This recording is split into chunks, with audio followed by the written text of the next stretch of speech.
Hello বন্ধুরা, আসসালামু আলাইকুম।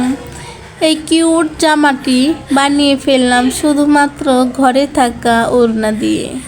আর এরকম কিউট কিউট জামা বানাতে চাইলে আমার ভিডিওটা পুরোটা দেখে বানিয়ে নিতে পারবেন। প্রথমেই বডির জন্য কাপড়টা কেটে নিচ্ছি। বডির মেজারমেন্ট অনুযায়ী মাপ দিয়ে কেটে নিচ্ছি। প্রথমে ভেতরের পাটে দেওয়ার জন্যই কাপড়টা কেটে নিচ্ছি।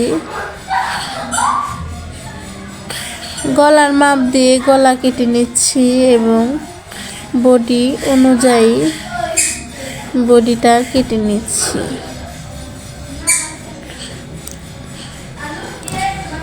ভেতরের পাট কাটা হয়ে গেছে। এবার উপরের পাটের জন্য ওড়নাটা 4 ভাঁজে ভাঁজ করে কেটে নিচ্ছি।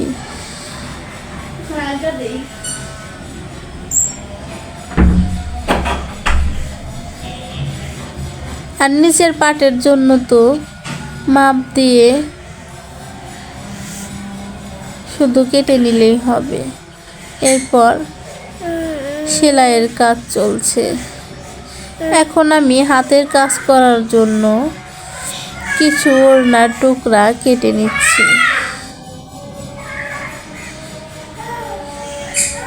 এগুলো আমি মোমবাতির সাহায্যে পুড়িয়ে নেব।